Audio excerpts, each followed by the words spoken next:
કેવો હતો દોસ્ત આ દિરડાનો ધારો કે જ્યાં બારણાઓ પણ બોલતા આવો પધારો, બારણાઓ પણ બોલતા આવો પધારો. અને ગીરની દાતારી ઓળ ઓળ થાતી અને ઘસી ઘસી બોલાતી એ ઘરભરી છાતી. દિલની આ દાતારની ઓળ ઓળ થાતી અને ગજગજ ફૂલાતી આ ઘરભરી છાતી. ત્યારે આનંદમાં થાતો આ કેવો વધારો કે બારણાઓ પણ બોલતા કે આવો પધારો, બારણાઓ પણ બોલતા કે આવો પધારો. શ્રી અરવિંદભાઈ મણિયાર જનકલ્યાણ ટ્રસ્ટ સોગંદ સેવા રાજકોટ અને તખ્તશ્રીજી જાહેર વાંચાલય આંગણ પુસ્તક પરબ બોટાદના સંયુક્ત ઉપક્રમે આજે સરસ મજાની બુકટોકનું આયોજન થયું છે. ત્યારે હું આજના મુખ્ય વક્તા શ્રી મહેન્દ્રસિંહ રાઠોડ અને આપ સૌ શ્રોતાઓનું હાર્દિક સ્વાગત કરું છું. આપણા હિન્દુ સંસ્કૃતિ મુજબ કોઈ પણ કાર્યક્રમની શરૂઆત આપણે પ્રાર્થનાથી કરીએ છીએ. ગાંધી બાપુ પણ એમ કહેતા હતા કે પ્રાર્થના એ આત્માનો ખોરાક છે. તો ચાલો આપણે સૌ પ્રાર્થના કરીએ અને પછી આ બુકટોકનો પ્રારંભ કરીએ. હાથ જોડી અને આપણે માં શારદાની વંદન કરીએ.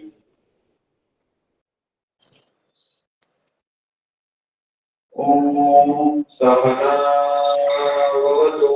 સહનો ભુનક્તુ સહ વીર્યં કરવાવહै તેજસ્વિનાવધીતમસ્તુ મા વિદ્વિષાવહૈ. ઓમ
આજના આજના આપણા આજનું આપણે બુકટોક જે પુસ્તક પણ થઈ રહ્યું છે એ પુસ્તકનું નામ છે કેન્સર વિજય.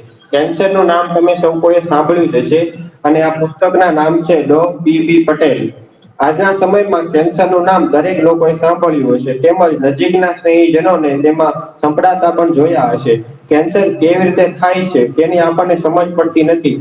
જયારે એ થાય ત્યારે ખુબ જ સમય વીતી ગયો હોય છે. એ પછી આપડે કઈ પણ સુચતું કે સમજાતું નથી કે શું પગલા લેવા જોઈએ. અને અંતે કેન્સરથી ઘણી વાર વ્યક્તિઓનું મૃત્યુ પણ થઈ જતું હોય છે. તો એ કેન્સર ઉપર વિજય કઈ રીતે મેળવવો તેની સરળ માહિતી આ પુસ્તકમાં આપેલી છે. દર્શક લોકો આજે કેન્સરના ભયથી જીવી રહ્યા છે. કેન્સર ના થાય તે માટે આપણે લાઈફસ્ટાઈલમાં કેવી કેવી રીતે કાળજી રાખવી જોઈએ.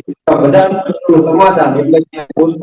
આ કેન્સર વિષય આમ તો ડોક્ટર માટેનો ખાનગી વિષય કહેવાય. પરંતુ અહીં લેખક બી. પટેલે પુસ્તક દ્વારા આપણી સાથે ખુલ્લા મનથી દરેક બાબતે ચર્ચા કરી છે અને યોગ્ય નિરાકરણ આપવાનો પ્રયાસ કર્યો છે. તો ચાલો આ પુસ્તકના ભરમી થનાર આજના મુખ્ય વક્તા મહેન્દ્રસિંહ રાઠોડને કહીએ કે તે આ પુસ્તકનો પરિચય આપે. શ્રી મહેન્દ્રસિંહ રાઠોડ.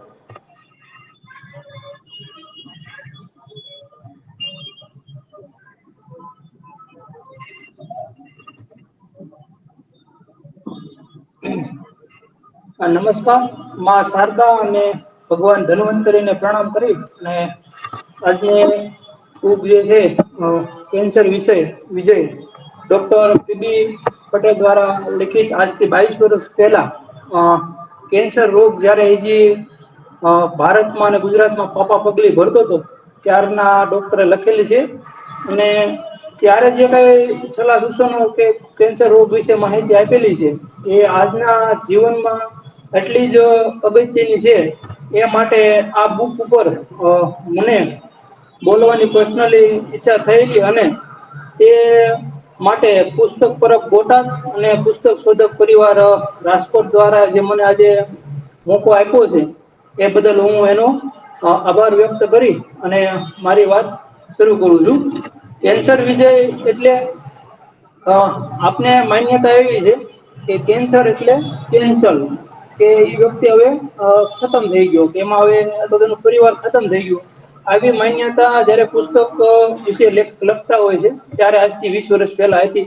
ત્યારે અત્યારની જે કઈ ટેકનોલોજી અત્યારનું જે કઈ વિજ્ઞાન અત્યારની જે કઈ સમજણ છે એ વિકસેલી ન હતી ત્યારે આ પુસ્તક લખેલું છે. પણ એના પાયામાં જે કઈ મુદ્દાઓની વાત કરેલી છે જે આજથી 2 દશક પહેલા જે કઈ મુદ્દાઓ વિશે વાત કરી હતી એના એજ મુદ્દાઓ વિશે આજે પણ આપણે ધ્યાનમાં રાખીએ અથવા તો એ વિશે આગળ વધીએ તો અત્યારના જે ભાગદોડ ભરી જિંદગીમાં અથવા તો આ જે અત્યારે કેન્સર જે દિન પ્રતિદિન વધતો જાય છે એની સામે આપણે અસરકારક રીતે કાબુ મેળવી શકીએ છીએ અથવા તો એની સામે આપણે લડત લડી શકીએ એમ છે. તો લેખકનો કેન્સર રોગ વિશે કુલદીપભાઈ વાત કરી કે ભાઈ આ વિષય છે એ ડોક્ટરી લાઈન નો વિષય છે. અથવા તો મોનોપોલી વાળો વિષય છે દરેક ને આ રોગ વિશે બેઝિક માહિતી અથવા તો રોગ સામે લડવાની માહિતી અત્યારે હાલના ડોક્ટરો મોટા ભાગના છે આપને માહિતી આપતા હોતા નથી. ફક્ત દવા અથવા તો બિઝનેસ એનો હોય છે એથી ફક્ત આપણે દવા વિશે માહિતી આપતા આ દવા ની લઈ લ્યો પણ આ રોગ ન આવે અથવા તો શા કારણે આ રોગ આવે છે કયા પ્રકારના રોગ વધારે આવે છે એ વિશે ડોક્ટરે ઊંડાણ થી આજથી 22 થી 25 વર્ષ પહેલા લખેલું છે. આ પુસ્તક લખવા પાછળનું ડોક્ટર નું મુખ્ય કારણ એવું હતું કે એને 1987 માં પોતાનો દીકરો હતો એને એક અસાધ્ય રોગ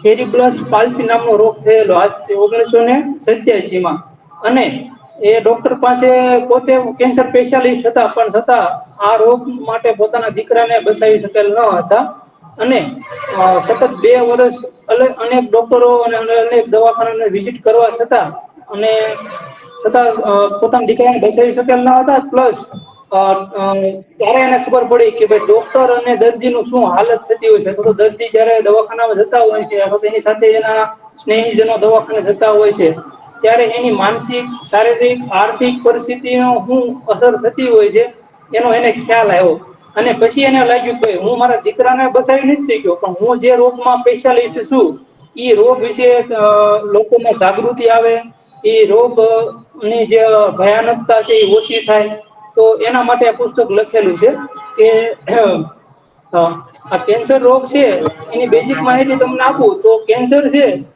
કોઈ એક મોટો રોગ નથી પણ એક એવો પ્રકારનો રોગ છે કે આપને આપણા શરીર ને એની ખબર રહેતી નથી બીજા તાવ શરદી ઉધરસ કે બીજા કઈ પ્રકારના રોગ આવે કે ડાયાબિટીસ તો એને આપણા શરીર ને ખબર રહે છે કારણ કે ઈ શરીરની પ્રતિકૂળ પરિસ્થિતિમાં ઉત્પન્ન થયેલો રોગ છે જયારે કેન્સર રોગ છે એ એક એવો રોગ છે જે આપણા સેલ એટલે કોષની અંદર થી થતો રોગ છે આપણા શરીર આખું કોષો ન જ બનેલું હોય છે એમાં અમુક કોષ એક અથવા એક થી વધારે પ્રકારના કોષ જે આપણા શરીરની વિરુદ્ધમાં જઈ પુષ્કળ પ્રમાણમાં શરીર માંથી ખોરાક આરોગ્ય લેશે અને શરીરના જે કઈ કાર્યો કરવાના હોય છે એનાથી વિરુદ્ધ પ્રકારનું કાર્ય કરવાનું શરૂઆત કરે છે જેના કારણે કેન્સર રોગ શરૂ થાય છે હવે પછી આ રોગ એવો છે કે બીજા રોગમાં તમને ખબર પડે છે કે ભાઈ મને તાવ આવ્યો શરદી આવી ઉધરસ આવી અથવા તો 5-15 દિવસમાં તમને કેન્સર રોગ વિશે કહેવાય બીજા રોગ વિશે ખબર પડી જાય છે પણ કેન્સર છે ને એ ધીમે ધીમે વધતો રોગ છે એટલે આપડે ડોક્ટર પીબી પોપટર ઉદાહરણ આપે છે કે ભાઈ મહાભારત જે છે એમાં જે કૌરવો આખું પૂરું કુળ નો જે નાશ કર્યો એમાં ધીમે ધીમે ખબર ન પડી કે ભાઈ આખું મૂળિયું હળી ગયું છે એજ રીતે કેન્સર માં એવું થાય છે કે ધીમે ધીમે વધે છે. એટલે કે દાખલા તરીકે કેન્સરના કોષની સંખ્યા 1 સેન્ટીમીટર વધવા માટે મિનિમમ 3 થી 10 વર્ષનો સમય લાગે છે. એટલે કે 1 ચોરસ સેન્ટીમીટર ની અંદર કેન્સરના સેલની સંખ્યા 10⁻12 જેટલી હોય છે. આ વધવા માટે કેન્સરને મિનિમમ 3 થી 10 વર્ષનો સમય લાગે છે. અને કેન્સર છે એ 1 માંથી 2, 2 માંથી 4, 4 માંથી 8 એમ રીતે બમણો થતો જાય છે. આ બમણું થવાનું સમય 30 થી 35 થાય ત્યારે આપને પહેલી વાર ખબર પડે છે કે આપણા શરીરમાં કેન્સર થયું. અને આના માટે મિનિમમ લાગતો સમય 3 થી 5 વર્ષનો હોય છે. એટલે કોઈને આજ કેન્સર ડિટેક્ટ થાય છે તો એના મૂળ આજથી 3 થી 5 વર્ષ પહેલા રોપાઈ ગયેલા હોય, અને 5 વર્ષ પછી આપને ખબર પડતી હોય છે કે હવે આપને કેન્સર થયું. પણ ડોક્ટર એમ કે છે કે આ કેન્સર જેમ બને વહેલું તમને ડિટેક્ટ થઈ જાય અને ખબર પડે તો તમે એને સરળતાથી નિવારણ કરી શકો છો, અથવા તો એ આવે જ નહીં એના માટેના દિશા નિર્દેશો કરે છે. પછી કેન્સર છે ઈ આ 35 વખત ડબલ થયું પછી 45 વખત ડબલ થાય પછીનો ગાળો, એટલે 35 માંથી 36 ગણો, 37 ગણો એમ કરતા 45 ગણો કેન્સર ડબલ થાય ત્યારે કોઈ વ્યક્તિનું મૃત્યુ થતું હોય છે. તો આ 35 થી 45 વખત બમણો થાય ત્યાં સુધીનો જે સમય છે એ 1 વર્ષથી માંડીને 3 વર્ષનો આપને મળતો હોય છે. તો આમાં વિવિધ સારવારો, વિવિધ દવાઓ અને વિવિધ કેમોથેરાપીનો ઉપયોગ કરી અને ડોક્ટરો સારવાર આપતા હોય છે. તો ડોક્ટરનું કેવું એવું છે કે કેન્સર થાય જેના કારણે, તો કેન્સર આજથી 22 વર્ષ પહેલા તમાકુનો વધારે પ્રમાણમાં ઉપયોગ થતો હતો. એટલે મુખ્ય કારણ કેન્સરનું હતું, અને હાલ પણ કેન્સર સૌથી વધારે થવા પાછળનું એક કારણ કેન્સર પણ છે. પ્લસ બીજું કારણ છે જીવન જીવવાની રીત, કે જીવન આપણે કઈ રીતે જીવન જીવીએ છીએ ઈ આજથી 20 વર્ષ પહેલા બીજા નંબરે હતું, પણ હાલ પહેલા નંબરે આવી ગયું છે. આપણે કઈ રીતે જીવન જીવીએ છીએ, એટલે આપણે અત્યારે આધુનિક જમાનામાં દોડભાગ ભરી જિંદગી છે. શરીરને અથવા તો મનને પૂરતો આરામ મળતો નથી, મન રિલેક્સ થતું નથી. જે ખોરાક આપણા શરીરને જોઈએ એ ખોરાક ખાતા નથી. કોઈ એક પ્રકારનો આપણે ખોરાક ખાતા હોય છે, અથવા તો ફાસ્ટ ફૂડ ખાતા હોય છે, જેના કારણે કેન્સર થઈ શકે છે. એના ઉદાહરણ તરીકે જીવન જીવનની રીતમાં ડોક્ટર એવું લખે છે કે લગ્ન જીવન, દાખલા તરીકે નાની ઉંમરે જેને લગ્ન થયા હોય છે, અથવા તો નાની ઉંમરે એટલે કે 20 થી 25 વર્ષ આપણે જે આઈડિયલ સરકાર ધારા ધોરણ છે કે ભાઈ એ વર્ષે તમે 20 થી 25 વર્ષ સુધીમાં લગ્ન થઈ ગયા હોય અને તમને બાળક થયા હોય તો સાયન્ટિફિક પ્રૂફ થયેલું છે કે એમાં કેન્સરનું પ્રમાણ ઓછું છે. પણ અત્યારની આપણે નોકરી અથવા ધંધામાં સ્ટેબલ થાય પછી નોકરીએ ચડે, અથવા તો પછી લગ્ન જીવન કરતા હોય, જેથી 30-35 વર્ષ પછી ભાઈઓ અને બહેનો લગ્ન કરતા હોય છે, જેને કારણે ખાસ કરીને બહેનોમાં મોડી ઉંમરે લગ્ન થવાનું, અથવા તો એક અથવા ન બાળકો હોય એના કારણે બ્રેસ્ટ કેન્સર, સ્તનના કેન્સર થવાનું કારણ સૌથી વધારે છે. ડોક્ટર લખે છે કે બહેનોમાં સ્તન કેન્સર સૌથી વધારે થાય છે, ભાઈઓમાં મોઢાના કેન્સર વધારે થાય છે.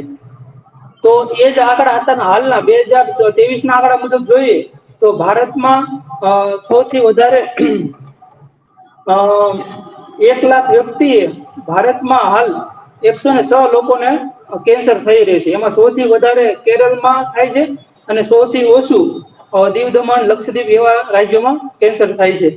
પણ આપણે એનો સિનેરીયો જોઈ કે સૌથી કયા રાજ્યોમાં સૌથી વધારે કેન્સર થાય છે, તો એમાં ઉત્તર પૂર્વીય રાજ્યોમાં મોઢાના અને પેટના કેન્સર થાય છે.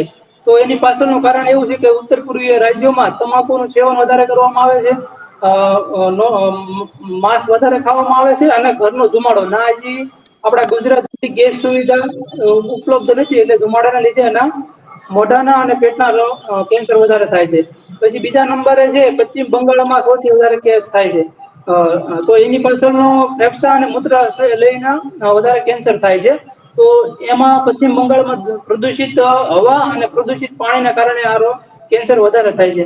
પછી ત્રીજા ક્રમે આવે છે દક્ષિણ ભારતના રાજ્યો અને કેરળ, કે જ્યાં વધારે પેટના કેન્સર થાય છે. એની પાછળનું મુખ્ય કારણ સાઉથમાં, દક્ષિણ ભારતમાં મસાલા, ગરમ મસાલા વધારે ખાવામાં આવે છે ને મીઠું વધારે નાખીને ખાવામાં આવે છે, જેના કારણે આ રોગ થાય છે. પછી ચોથા ક્રમે ગોવા રાજ્ય આવે છે, કે જ્યાં આંતરડાના કોલોન કેન્સર વધારે થાય છે, કે જેનું મુખ્ય કારણ માંસ, આલ્કોહોલ અને તમાકુ છે. પછી આપણું 5મા નંબર આપણું ગુજરાત અને રાજસ્થાન આવે છે કે જ્યાં માથાના ગળાના કેન્સર વધારે થાય છે. એનું મુખ્ય કારણ તમાકુ અને પાન મસાલા છે. આ જ રીતે બહેનોમાં સ્તન કેન્સર ની વાત કરીએ તો ભારતમાં પ્રતિ લાખ બહેનો 32 બહેનોને સ્તન કેન્સર થાય છે. પ્લસ હાલ દર 4 મિનિટે એક બેનને આ સ્તન કેન્સર છે ડિટેક્ટ થાય છે. અને એમાં દર 13 મિનિટે એક બેનનું અવસાન થાય છે. એટલે બહેનોમાં સ્તન કેન્સરનું પ્રમાણ દિન પ્રતિદિન વધતું જાય છે અને એના કારણે ચિંતાનો વિષય વધતો જાય છે. તો આપણા જીવનમાં જીવન જીવવાની રીત છે એમાં ખાસ આપણે ધ્યાન આપવાની હાલ જરૂરિયાત ઉભી થયેલી છે જો કેન્સર સામે આપણે લડવું હોય તો. પછી બીજા મુદ્દાઓની વાત કરે તો ખોરાકમાં અવૈવિધ્યસભર ખોરાકની વાત કરી છે ડોક્ટરે કે આપણે આપણા ડાયટમાં લીલોતરી શાકભાજી, પ્રોટીન વાળા કઠોળ શાકભાજી, કઠોળ આ બધું અનાજ અને એનો સમતોલ આહાર આપણે લેવો જોઈએ. પણ અત્યારે આપણે ફક્ત બ્રેડ છે કે કોઈ એવું વસ્તુ ખાતા હોય છે અથવા તો ફાસ્ટ ફૂડ ખાતા હોય છે જેનો વધારે થવાને લીધે લીલોતરી શાકભાજી અથવા તો કઠોળનું પ્રમાણ આપણા ખોરાકમાંથી જતું રહ્યું છે. તો એવો ખોરાક આપણે ખાઈશું તો આપણે ચોક્કસ કેન્સર સામે લડી શકીશું. એના માટે કેન્સર થવાના કારણોમાં ધર્મનો પણ ડોક્ટરે ખાસ ઉલ્લેખ કર્યો છે. દાખલા તરીકે જૈન લોકો છે અથવા તો સ્વામિનારાયણ સંપ્રદાયના લોકો છે એનામાં મોઢાના અને ફેફસાના કેન્સર થવાનું સૌથી ઓછું કારણ છે. એની પાછળનું એનું તમાકુ નથી ખાવા દેવામાં આવતા અથવા તો એનું જૈન લોકોનું ડાયટ જેના કારણે એ લોકોને ઈ રોગ નથી થતા. એ જ રીતે મોગલિયન લોકો છે મુસ્લિમ લોકો કે જેમાં અંદર માંસ વધારે ખાવાને કારણે એને આંતરડાના કેન્સરનું પ્રમાણ વધારે હોય છે. પ્લસ એ જ રીતે બીજા ધર્મો પણ ધારો કે અમુક કાયદા પણ એવા છે અમુક દેશોમાં કે જ્યાં તમારે તમાકુ અથવા તો એવા નિષેધ કરેલા છે ત્યાં આવા રોગ થતા નથી. પ્લસ પછી એક કારણ એવું પણ આપવામાં આવે છે કે સતત ઘર્ષણ રહે કોઈ અવયવનું સતત ઘર્ષણ રહેવામાં આવે તો પણ કેન્સર થતું હોય છે. દાખલા તરીકે ઉદાહરણ તરીકે ડોક્ટરે આપણે માવા ખાવાનું સૌરાષ્ટ્રનું ખાસ ઉદાહરણ લીધેલ છે કે આપણે સતત માવા અને પાન મસાલા ખાતા હોય છે જેથી મોઢામાં સતત ઘર્ષણને કારણે આપણી ચામડી અંદરની ચામડી આળી થવાને કારણે મોઢાના કેન્સર થતા હોય છે. પછી ઉંમર સાથે પણ કેન્સરનો સીધો સંબંધ છે એવું ડોક્ટર કહે છે કે જેમ જેમ ઉંમર વધે એમ એમ કેન્સરનું પ્રમાણ વધતું જતું હોય છે. પછી રહેઠાણ સાથે અને રસોડા સાથે ખાસ સંબંધ કેન્સરને હાલ રહેલો છે. પેલોનું જીવન હતું એ ખુલ્લામાં જીવતા હતા અથવા તો પ્રકૃતિ સાથે જીવતા હતા. જયારે આપણે બંધિયારું જીવન નોકરી કે ધંધાએ જતા હોય છે ત્યાં પણ બંધિયારું જીવન હોય છે જેથી અમને શુદ્ધ હવા કે શુદ્ધ વાતાવરણ મળતું ન હોવાને કારણે અનેક પ્રકારના રોગો કેન્સર રોગ થાય છે. પછી રોગ પ્રતિકારક શક્તિ ઉપર પણ અને દારૂ ઉપર લેખકે ખાસ ભાર આપ્યો છે કે આપણે રોગ પ્રતિકારક શક્તિ ખાસ ઘટતી જાય છે જેના કારણે પણ કેન્સર રોગ વધારે થાય છે અને દારૂના સેવનને કારણે પણ કેન્સર રોગ વધારે થાય છે. તો એને અમુક ઉદાહરણ આપેલા છે કે ભાઈ સોપારી ખાવાથી મોનું કેન્સર વધારે થાય, તમાકુ ખાવાથી ફેફસાનું વધારે થાય છે. બેનો જે છે રસોઈ કરતા હોય ત્યારે ગરમ વસ્તુ શાકવાની ટેવ હોય છે જેના કારણે ગળાના કેન્સર વધારે થાય છે. નોનવેજ ખાતા લોકોને આંતરડાનું કેન્સર વધારે થાય છે.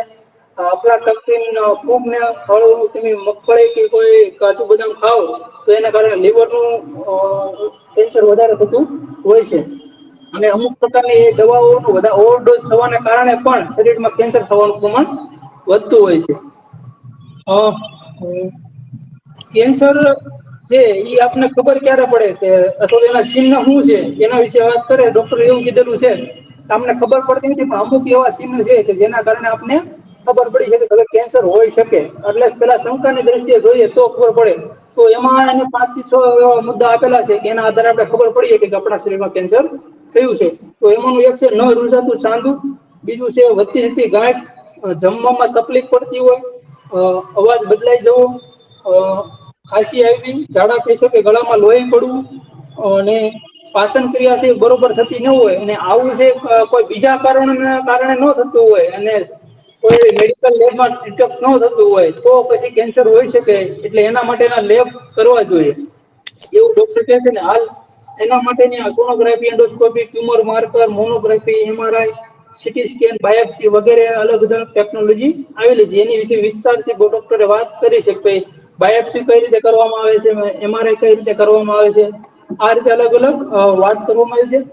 કેન્સરના મુખ્ય બે પ્રકાર ડોક્ટરે પાડેલા છે, કોઈ અવયવનું કેન્સર અથવા તો કોઈ કોષ એટલે કે કોષની અંદર લોહીનું કેન્સર ખાસ આવે છે. એમાં પછી આપણે જે કેન્સરના સ્ટેજ વિશે વાત કરતા હોય છે કે પહેલા સ્ટેજનું છે, બીજા સ્ટેજનું છે, ત્રીજા સ્ટેજનું છે, ચોથા સ્ટેજનું છે, તો ડોક્ટરનું જે આપણે વર્ગીકરણ કરેલું છે ને એના આધારે કેવી છે કે પહેલા સ્ટેજનું અને બીજા સ્ટેજનું કેન્સર છે એ મટી શકે છે. તો એની પાછળના સ્ટેજ નક્કી કરવા માટેના અમુક ધારાધોરણ છે. તો એની વાત કરું તો પેલા સ્ટેજનું કેન્સર હોય તો 2 સેન્ટીમીટર થી નાની ગાંઠ હોય અથવા તો કોઈ એક અંગનું અથવા કોઈ એક વિભાગનું કેન્સર હોય તો પેલા સ્ટેજમાં કેન્સર તરીકે આવે છે.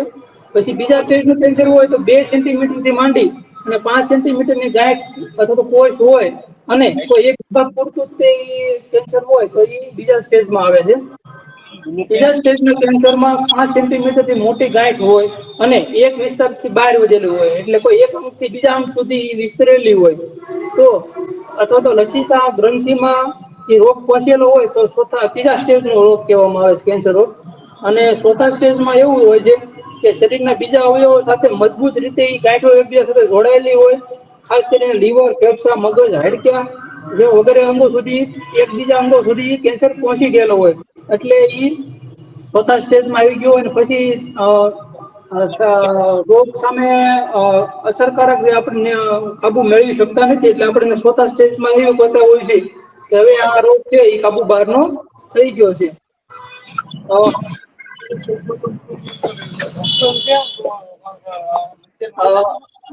આ જે સ્ટેજ નક્કી કરવામાં આવે છે એની પાછળ શું ફાયદા રહેલા છે એ વિશે વાત કરતા ડોક્ટર એવું કહેતા હોય છે કે પેલું સ્ટેજ નક્કી કરો તો તમને ખબર પડે કે રોગ કયા એટલા પ્રમાણમાં આપણા શરીરમાં છે અથવા તેજે છે. પછી નક્કી ખબર પડે કે દર્દીનું આયુષ્ય કેટલું પેલા સ્ટેજમાં છે, બીજા સ્ટેજમાં છે, ત્રીજા સ્ટેજમાં છે, તો અમને ખબર પડે કે હવે દર્દીનું આયુષ્ય કેટલું બાકી રહ્યું છે અને એના આધારે કઈ સારવાર કરવામાં આવે અને એનું ભવિષ્ય છે એમાં કેટલી તકલીફો ઓછી થાય એવી સારવારો કરવામાં આવે છે. અને પછી એનો ધ્યેય હોય છે સારવાર કરવા પાછળના, તો એમાં મુખ્ય બે પ્રકારના ધ્યેય ડોક્ટર પાડે છે કે એક છે પેલા બીજા સ્ટેજમાં હોય તો સંપૂર્ણ નાબૂદ થઈ શકે એવો છે અને બીજા નંબર એવું છે કે ત્રીજા કે ચોથા સ્ટેજે પહોંચી ગયો અને રોગ કેન્સર રોગ મટી શકે એમ ન હોય તો પછી એમાં રાહત થઈ શકે અથવા તો એનું જે કઈ પાછલું જીવન છે એ નિરોગ આપણા સામાન્ય જીવન કઈ રીતે જીવી શકે અને આર્થિક અને સામાજિક રીતે કઈ રીતે એ સ્ટેબલ રહી શકે એના માટેનું અલગ અલગ 3 પ્રકારની સારવાર કરવામાં આવે છે. એમાં પહેલા પ્રકારની સારવાર છે એમાં પ્રસ્તાપિક સારવાર કે જે તમે હાલ થાય છે એમાં ઓપરેશન, દવાઓ અને ચેપથી કેન્સરની સારવાર કરવામાં આવે છે. કે કોઈ એક અંગનું કેન્સર થયેલું હોય ધારો કે મોઢાનું તો પેલા કે બીજા સ્ટેજમાં હોય તો એ ઓપરેશન કરવામાં આવે તો આખા શરીરમાંથી ઈજા કોષ ઉપર કેન્સર થયેલું છે ભાગને જ દૂર કરી દેવામાં આવે ઓપરેશનની રીતથી, જેથી આગળ વધતું ઈ અટકી શકે છે. સૌથી સહેલું છે, સૌથી વધારે વપરાતું આ છે કે જેના કારણે આગળ વધતું નથી કેન્સર અને બીજા કોષ કે એની ઉપર અસર થતી નથી. જયારે બીજા નંબરની સારવારમાં જે દવાઓથી સારવાર પણ આપવામાં આવે છે કે જેમાં કોઈ એક જગ્યાએ કેન્સર થયેલું હોતું નથી આખા શરીરમાં, દાખલા કે લોહીનું કેન્સર હોય તો એક જગ્યાએ એનું કોષ રહેલો હોય આખા શરીરમાં ફેલાઈ ગયેલો હોય તો એને ઓપરેશનથી આપણે કાબુમાં લાવી શકતા હોતા નથી, તો એને દવાથી આપણે કાબુમાં લાવી. અત્યારે એવી કેટલી પ્રકારની દવાઓ ડોક્ટરે વર્ણવેલ છે કે જયારે કેન્સર ડિટેક્ટ હોય ત્યારથી અત્યારે દર વર્ષે નવી નવી કેટલી દવાઓ આવતી જાય છે. એ બધી દવાઓ વિશે વાત કરી છે. પણ દવાઓનું મેન લોસ એવો છે કે દવા આપવાથી જે તમારા શરીરમાં સારા કોષ હોય છે એને પણ નુકસાન થતું હોય છે.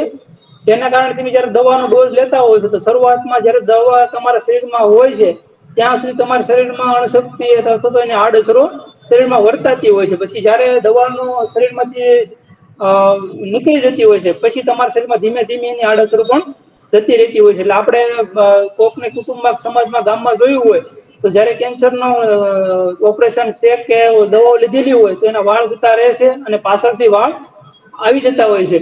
તો આ રીતે કોઈ બહુ ગભરાવાનો કે એવું આ રોગ છે નહીં. પણ ખાસ આ રોગની બીક ઈ છે કે આપને આ રોગ છે એ આપણે સહેલાઈમાં લેતા હોઈએ છીએ, પછી આને આપણે જો ત્રીજા કે ચોથા સ્ટેજે પહોંચી જતો હોય છે પછી મટાડી શકતા નથી.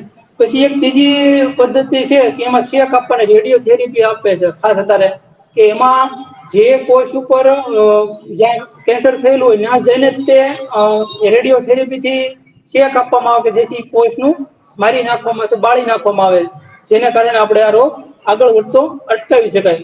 આની સિવાયની બીજી પ્રાયોગિક સારવારો છે કે જે મોટા પાયે ઉપયોગ થતી નથી પણ ધીમે ધીમે સંશોધનોના આધારે પ્રસ્થાપિત થતી જાય છે.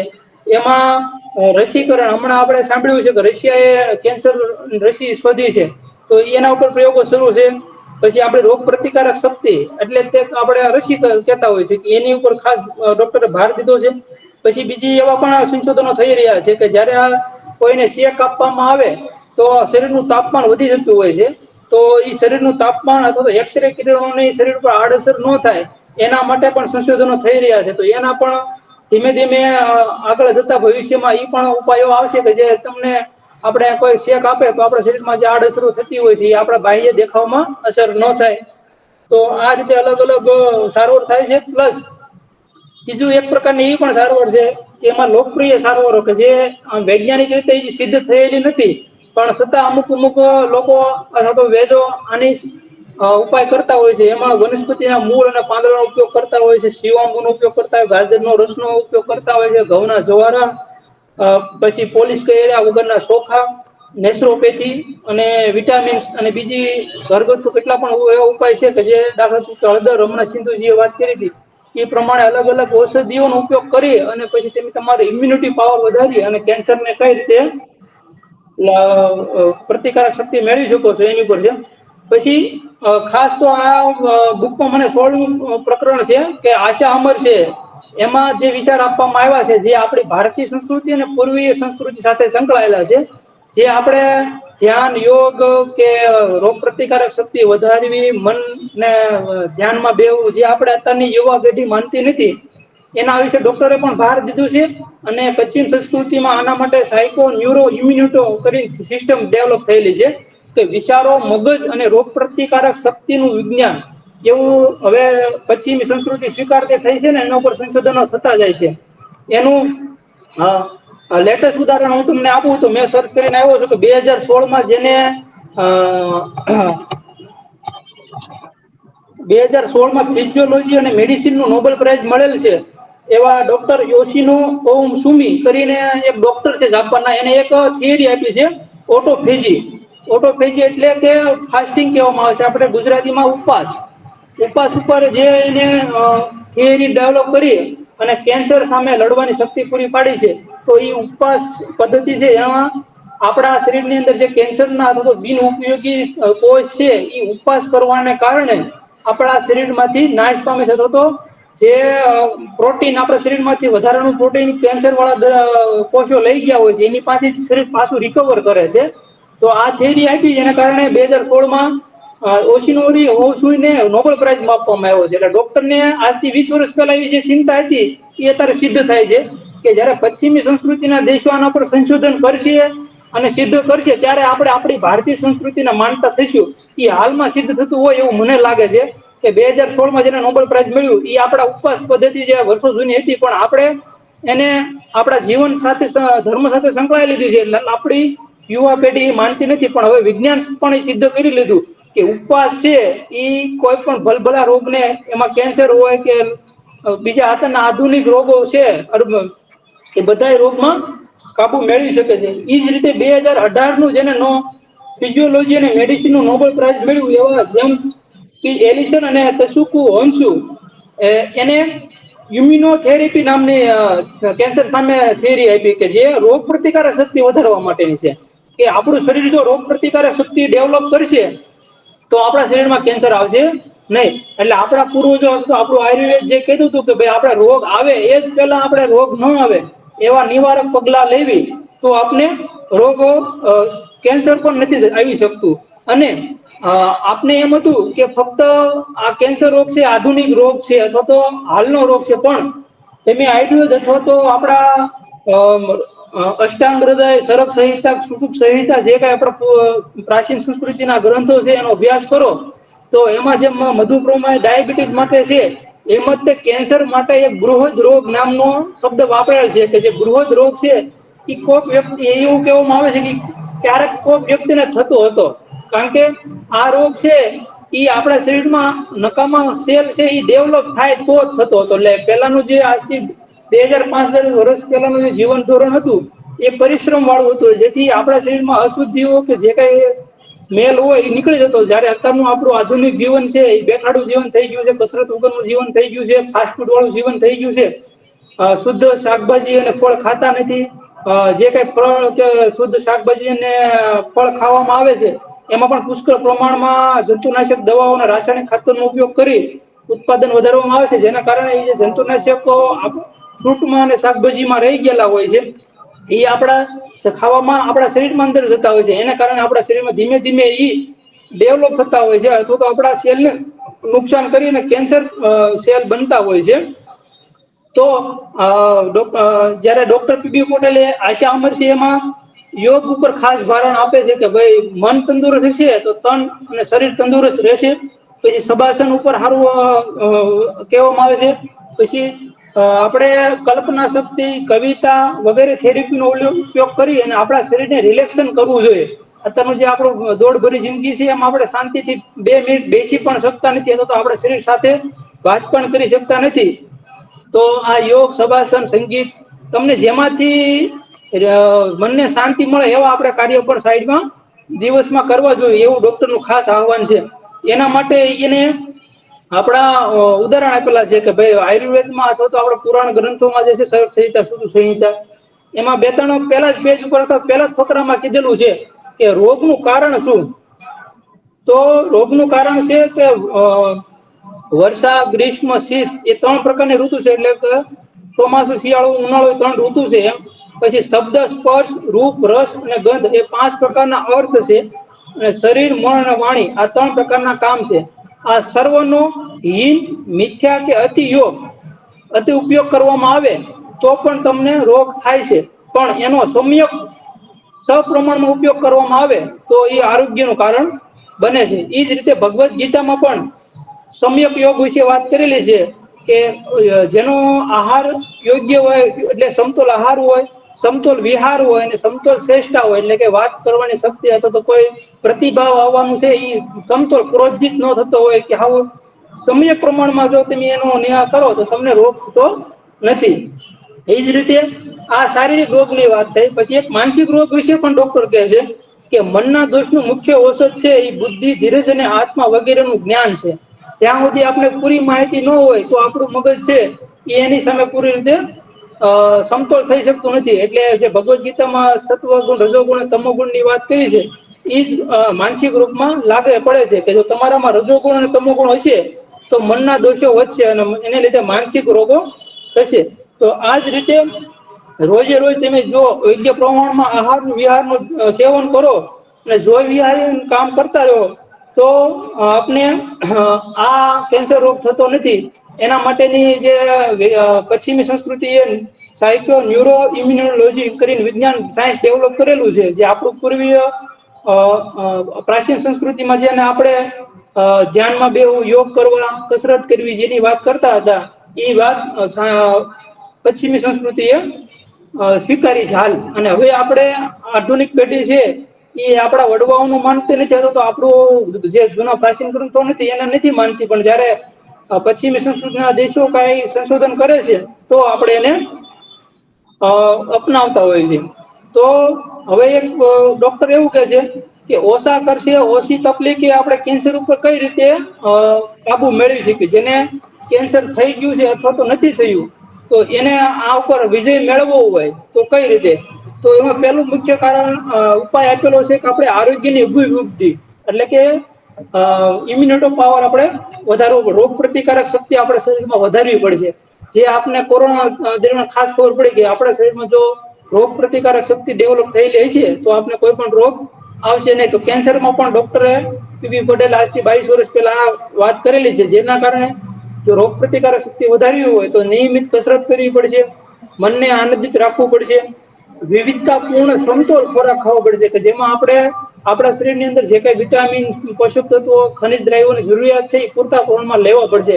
ફક્ત ફાસ્ટ ફૂડના કારણે કે રંગરૂપ વાળો ખોરાક ખાવાને કારણે આપણી રોગ પ્રતિકારક શક્તિ વધવાની નથી. પછી બીજું છે રોગ થતો અટકાવવો. તો રોગ થતો અટકાવવા માટે પોઝિટિવ માઇન્ડ રાખવામાં આવશે તો ભલભલા રોગ સામે તમે તમારું ઇમ્યુનિટી પાવર પણ વધશે ને રોગ થયેલો હોય છે તો પણ તમે આ સરળતાથી જીવન જીવી શકશો. એના માટે ડોક્ટરે ખાસ ભારણ આપ્યું છે. પછી વહેલું નિદાન કરવાનું કીધેલું છે ડોક્ટરે ખાસ, કે આપણે આળસ રાખતા હોઈએ છીએ અથવા તો આપણે જયારે થાય છે ત્યારે ડોક્ટર કે તમને કેન્સર થયું ત્યારે આપણે ખબર પડતી હોય, પણ હવે વિજ્ઞાન આટલા 2 દાયકામાં એટલું વધી ગયું છે કે કોઈ પણ રોગ થાય એ પેલા આપણે જો તમારા શરીરનું લોહીનો ટેસ્ટ આખો ટેસ્ટ કરાવતા હોય વાર્ષિક ટેસ્ટ, તો તમને ખબર પડે કે તમારા શરીરમાં કોઈ રોગ આવ્યો કે નથી. તો એના ઉપર આજથી 20 વર્ષ પહેલા ડોક્ટરે ભારણ દીધું કે તમે નિયમિત ચેકઅપ કરાવજો રહો. પછી એક ખાસ મુદ્દો એને ડોક્ટર આજથી 22 વર્ષ પહેલા મૂકેલો છે કે વીમો ઉતરાવવો જોઈએ પોતાનો અને ફેમિલીનો. એનું પાછળનું મુખ્ય કારણ એવું રજૂ કરેલું છે કે આજથી 20 વર્ષ પહેલા જે આપણે અત્યારની આર્થિક પરિસ્થિતિ સદ્ધર હતી એવી 20 વર્ષ પહેલા સદ્ધર નહોતી કોઈ મોટા ભાગના લોકોની. તો આવો બહુ ખર્ચાળ આમાં જે કેન્સર રોગની સારવાર છે ખર્ચાળ હોય છે. તો એની સામે તમારે આર્થિક પાછું શું તપાસતા જે કઈ અત્યારે મેડિકલ ઇન્સ્યોરન્સ આવતા હોય છે એ લેવાની ખાસ ભલામણ કરવામાં આવી છે. પછી જે લોકોને ખબર છે કે આ કારણે છે અથવા તો આ સીન હોય ત્યારે કેન્સર થાય છે, તો જે આપણા આડોશી પાડોશી સગા સંબંધીઓના આવા લક્ષણો દેખાતા હોય તો એને આપણે બેઝિક સમજણ આપવી જોઈએ અને એને નિદાન કરવા માટે પ્રોત્સાહિત કરવા જોઈએ. અને જો કેન્સર ડિટેક્ટ થાય તો પેલા માન્યતા એવી હતી કે એને આપણે અલગ દ્રષ્ટિથી વિચારતા ભાઈ કેન્સર છે એના પાપનું પરિણામ છે અથવા તો એના ભૂતકાળના કર્મો વગેરે છે જેના કારણે આપણે માનસિક એને એટલું ટેન્શન આપી દેતા હોય છે કે જે વ્યક્તિ 2-5 વર્ષ વધારે જીવવાનું હોય એને આપણે ઓછું કરી દેતા હોય છે. તો સમાજમાં સરળતાથી જીવી શકે એવું આપણે એની સાથે વર્તન કરીએ એના વિશે પણ ડોક્ટર ખાસ ભાર દીધો છે.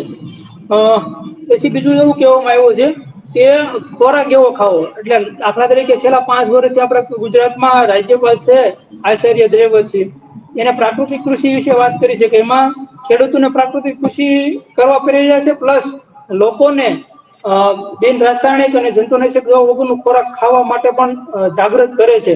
કે જો ખેડૂતોને દિન પ્રતિદિન જંતુનાશક દવાના રાસાયણિક ખાતરો નાખીને ઉત્પાદન વધારવામાં આવે છે અને ઈ જંતુનાશક દવાવાળો ખોરાક ખાવાના કારણે ખાસ કરીને ગુજરાત, રાજસ્થાન, પંજાબ અને હરિયાણામાં આપણા 4 રાજ્યોમાં જંતુનાશક દવાઓનો વધારે ઉપયોગ થવા અથવા રાસાયણિક ખાતરનું વધારે ઉત્પાદન થવાના કારણે આપણે ખોરાકજન્ય રોગ વધારે થવા મળ્યા છે. જેને તમાકુનો રોગ કહેવાય, તમાકુ ખાતા ન હોય કે બીજા કોઈ વ્યસન ન હોય એને પણ રોગ થાય છે. એની પાછળનું મુખ્ય કારણ આપણે આવો પ્રદૂષિત ખોરાક ખાઈએ છીએ, શુદ્ધ ખોરાક ખાતા નથી. તો એના ઉપર પણ ખાસ ભાર દેવાનું કીધેલું છે. પછીના 2 પ્રકરણ છે એના વિશે વાત કરું કે જે આપણા કેન્સર નથી થયું અથવા તો થયું છે એને ખાસ ધ્યાનમાં રાખવું જોઈએ. એમાં પહેલું છે ખાસ ડોક્ટર ભાર આપે છે ઘર અને કેન્સર વિશે વાત કરે છે કે આપણું અત્યારનું હાલના ઘર કે મકાનની બાંધણી છે એ ઘર નાના થતા જાય છે. અને દાખલા તરીકે પેલું ઉદાહરણ આપ્યું વોશ બેસિન, એટલે કે આપણે વોશ બેસિન નો ઉપયોગ કરતા હોય અત્યારના નવા મકાનમાં, તો વોશ બેસિન છે એ સફેદ કલરનું હોવું જોઈએ.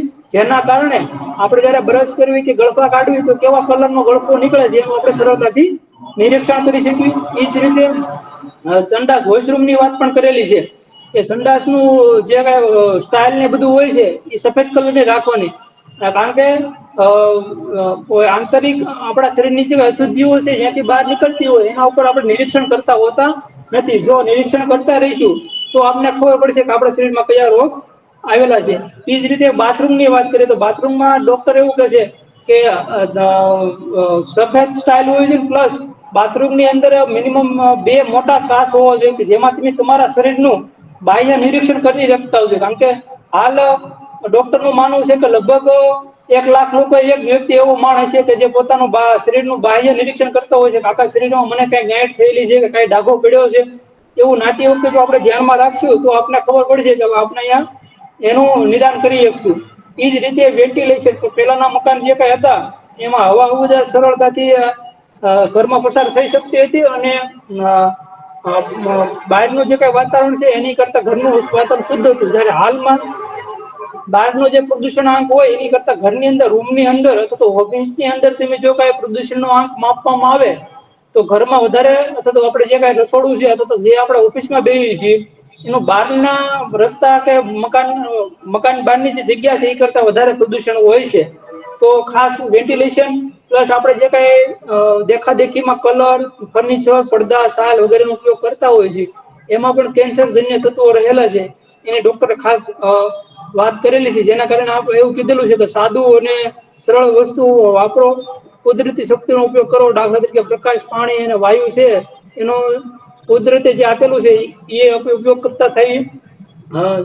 અને ઓફિસમાં દાખલા તરીકે શક્ય હોય એ વસ્તુનો જ ઉપયોગ કરી રાખે. પ્રિન્ટર છે એમાં આપણે કાર્બન કાર્ટેસ નાખતા હોય, એમાં કાર્બન કારણે અલગ અલગ પ્રકારના બીજા કેમિકલ પણ નાખતા હોય કલર પ્રિન્ટિંગ કરવા માટે, તો એ પણ આપણા શરીરને નુકસાન કરે છે. અને સહેલું પ્રકરણ ઉપર એવું છે કે રસોડું અને કેન્સર, કે રસોડાને અને આપણા કેન્સરને ખાસ સંબંધ છે. તો કે રસોડું છે એ કેન્સર અટકાવે પણ છે અને રસોડું છે એ કેન્સર લાવે પણ છે. તો કેન્સર અટકાવવા માટે આપણે રેસાવાળા, ફાઈબરવાળા શાકભાજી અને ફ્રૂટ ખાવો જોઈએ. Vitamin A, B, C, D જે કઈ વિટામિન્સ રહેલા છે એવા પોષક તત્વોથી ભરપૂર ખોરાક આપણે ખાવો જોઈએ. કારણ કે ડોક્ટર એમાં વિગતે વાત કરે છે કયું વિટામિન છે એ કયા કેન્સર સામે પ્રતિકારક છે અને લડત આપી શકે છે. પછી અલગ અલગ પ્રકારના શાકભાજી, ઋતુ મુજબ શાકભાજી અને ફળો ખાવા જોઈએ. લોહ તત્વો, તાંબુ, કેલ્શિયમ વગેરે આપણા ખોરાકમાં હોવો જોઈએ. પ્લસ ખોરાક રાંધવા પહેલાની પ્રક્રિયા, ખોરાક રાંધવાની પ્રક્રિયા અને ખોરાક સાચવવાની પ્રક્રિયા, આ ત્રણેય પ્રક્રિયા પણ આપણા જીવનમાં આ તો કેન્સર આવશે કે નહીં એની ઉપર ડિપેન્ડ કરે. દાખલા તરીકે હું તમને ઉદાહરણ આપું કે રાંધવા પહેલાની પ્રક્રિયા હોય તો જે દેખાવ વાળું, શાઇનિંગ વાળું ફ્રૂટ કે શાકભાજી કે એવું તમે લાવતા હોય કે એમાં પુષ્કળ પ્રમાણમાં જંતુનાશક દવાઓ છાંટેલી હોય છે. અથવા તો ઓફ સિઝનની શાકભાજી ખાવ, દાખલા તરીકે હાલ મહિના પહેલાની વાત કરું તો મહિનાથી પહેલા ટમેટા, કોબી, ફ્લાવર, ગાજર, મૂળા આ વસ્તુ આપણે એ સિઝનની વસ્તુ હતી. એ વસ્તુમાં સૌથી ઓછી જંતુનાશક દવાઓ અને રાસાયણિક ખાતર નાખવામાં આવે છતાં પણ સિઝનમાં એ સારામાં સારું ઉત્પાદન લઈને અને ઉત્પાદન આપતું હોય તો એ સિઝન વાળી વસ્તુ તમે ખાઓ તો એમાં જંતુનાશક દવાનો ઉપયોગ કરેલો હોય છે ને, જે ઋતુમાં જે વસ્તુ થાય છે એ ખાવામાં આવે તો આપણા શરીરને ઉપર એની આડઅસર થતી નથી.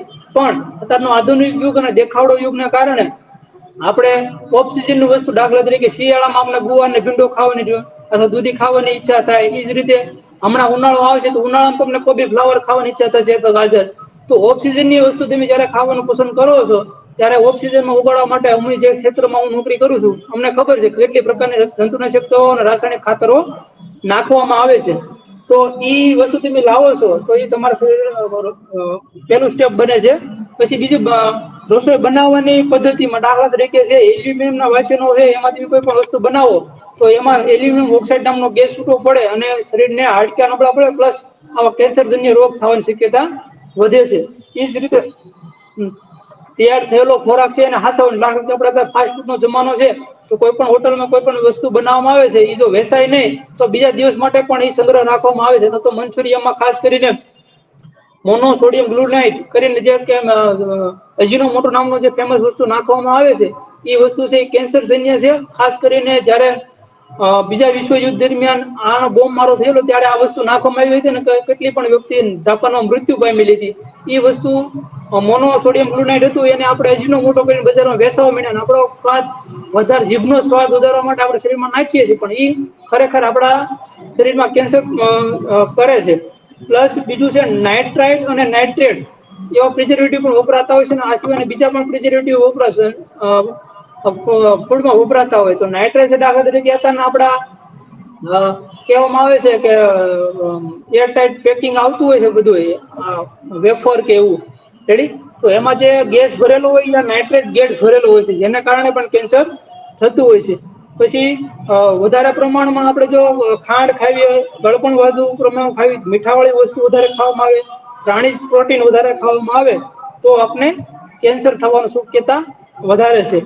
તો આવી અલગ અલગ પ્રકારની કેટલી વસ્તુ વિશે ડોક્ટરે વિગતે વાત કરી છે. અમુક મુદ્દાઓ મારાથી રહી ગયા હોય તો ડોક્ટર પીબી પટેલ નો હું અહીંયા ક્ષમા માંગુ છું, કારણ કે બધું આખા પુસ્તકનો સાર તો જેટલો શક્ય હતો એ મેં આપવાનો પ્રયત્ન કર્યો છે ને આપણા જીવનમાં અથવા તો આપણા પરિવારમાં કોઈને કેન્સર ન થાય એ માટે જાગૃત કરવા માટેનું અને એ પ્રમાણે આપણે આગળ વધીએ જીવનમાં, આપણું રોગ પ્રતિકારક શક્તિ જીવનમાં વધારવી અને ખોરાક અને લાઈફસ્ટાઈલ એવી બનાવીએ કે જે અત્યારના આધુનિક રોગો છે, મોટા ભાગના લાઈફસ્ટાઈલ ડિસીઝ રોગ છે અત્યારના, તો એની સામે આપણે સશક્ત બનીએ એ વાત કરી અને પુસ્તક વિશે મારી વાત પૂરી કરું છું. ઓનલાઈન જોડાયેલા મિત્રોને કોઈને પ્રશ્ન હોય તો હેન્ડ રાઈઝ કરી અને પ્રશ્ન પૂછી શકો છો.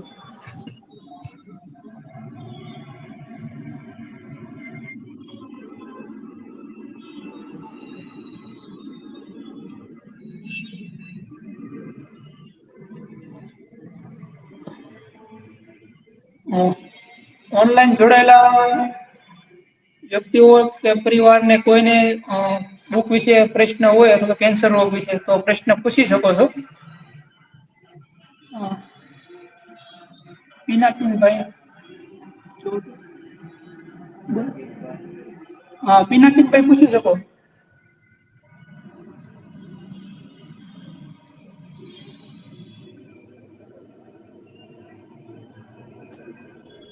પિનાકિનભાઈ હાથ શું કર્યો હતો, આપનો પ્રશ્ન પૂછી શકો. હેલો, નમસ્કાર ભાઈ. હા બોલો. હા, આપણે કેન્સર 4 એમાં જાય ચોથા સ્ટેજમાં હા ત્યારે જ ખબર પડે છે એવું કે છે, એ વાત સાચી છે કે એ માટે જાણવું હતું, એ અંગે જાણવું હતું. હા તો મેડમ ચોથા સ્ટેજમાં જાય ને પછી ખબર પડતી નથી, પણ એ પેલા પડી જાય છે. પણ એના માટે એને ધારા ધોરણો નક્કી કરેલા છે. TMN મેથડ કહેવામાં આવે છે કે ભાઈ જે કેન્સર થયેલો કોષ તો ગાંઠ છે એની સાઈઝ કેટલી થયેલી છે. દાખલા હા તરીકે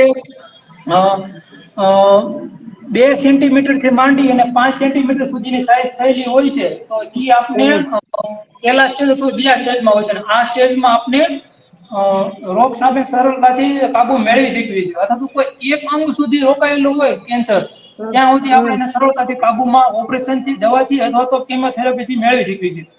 અને આ કેન્સર ડિટેક્ટ થવા માટે મેં કીધું એમ 35 વખત ડબલ થાય છે ત્યારે ખબર પડે. મિનિમમ 2 સેન્ટીમીટર 1 સેન્ટીમીટર સાઈઝ થાય છે ત્યારે આપને ખબર પડે. એટલે કે કોઈ કેન્સર ની સંખ્યા છે કોષમાં 10 ની માથે 12 ગાંઠ જેટલી તમે ગણતરી કરો તો એટલા કેન્સર ના કોષો થાય છે ત્યારે ખબર પડે છે.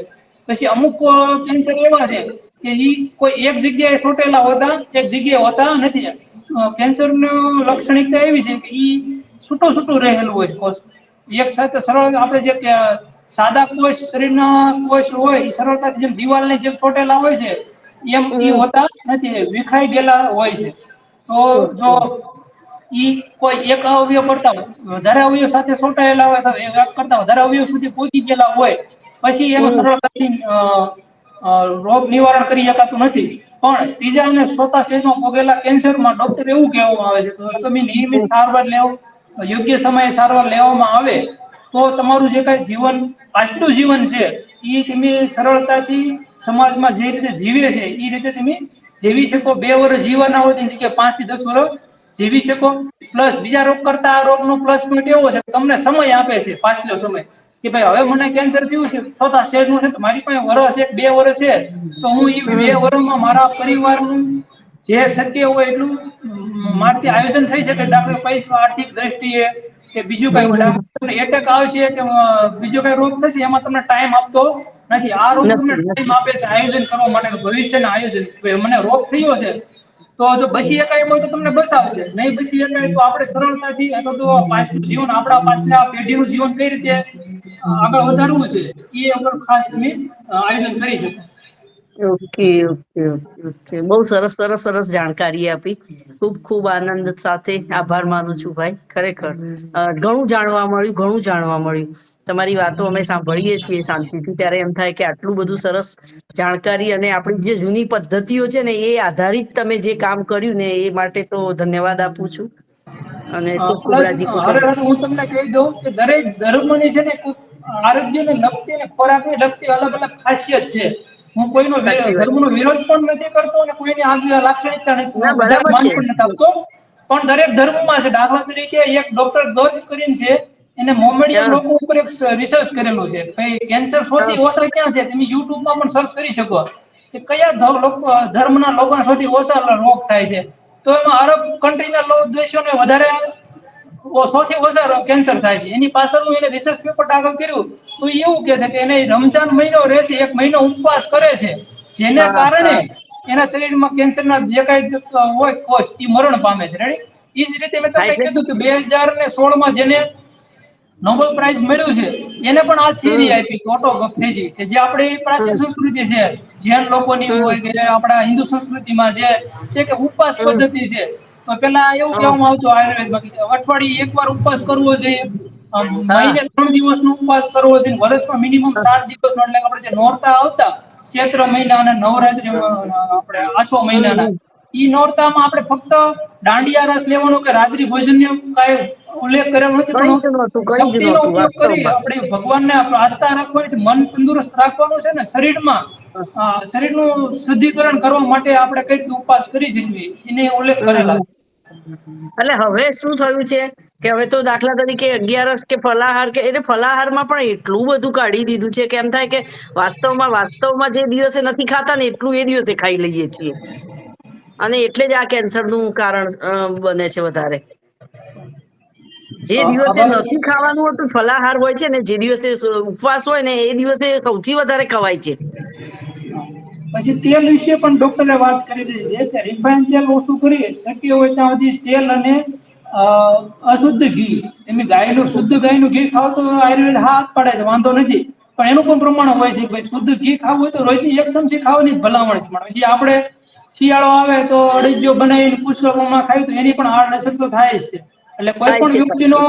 યોગ્ય પ્રમાણમાં આહારમાં ઉપયોગ કરવામાં આવે તો આપણે કોઈ પણ રોગ સામે સરળતાથી લડી શકીએ એમ છીએ.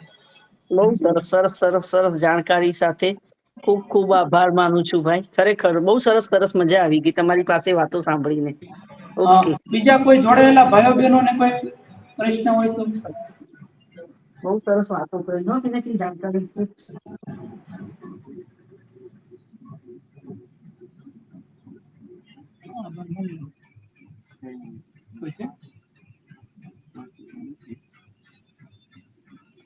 હવે ઓનલાઈન જોડાયેલા કોઈ મિત્રોને પ્રશ્ન હોતો એવું લાગતું નથી, તો આજે મને પુસ્તક શોધક સંસ્થા રાજકોટ અને પુસ્તક પરબ બોટાદ તરફથી આજે આ બુક વિશે રિવ્યુ અથવા ટોક કરવાનો લાભ આપ્યો એ બદલ હું ઓનલાઈન જોડાયેલા અને અહીંયા ઉપસ્થિત સર્વ ભાઈઓ બહેનો નો આભાર વ્યક્ત કરું છું.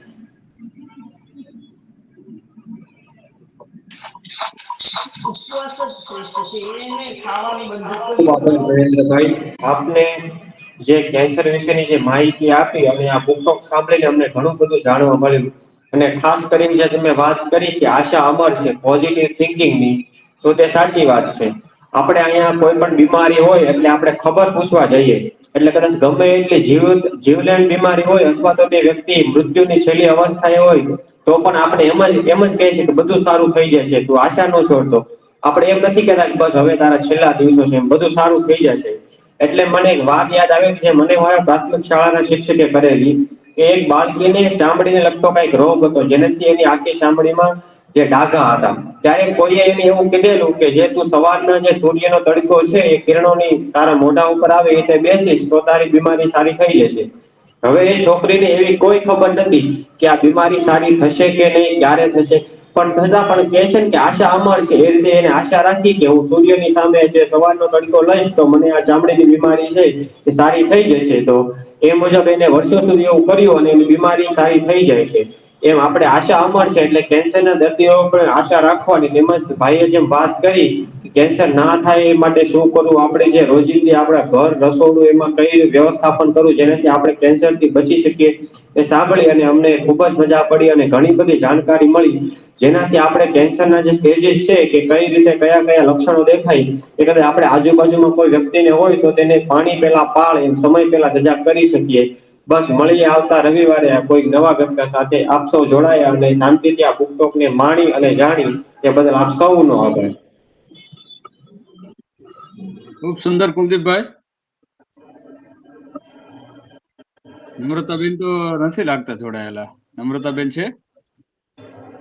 ના નમ્રતાબેન નથી. ખૂબ સરસ. ચાલો તો પછી મળશું પછીના રવિવારે, મહિનાના પહેલા રવિવારે. ચાલો, આવજો.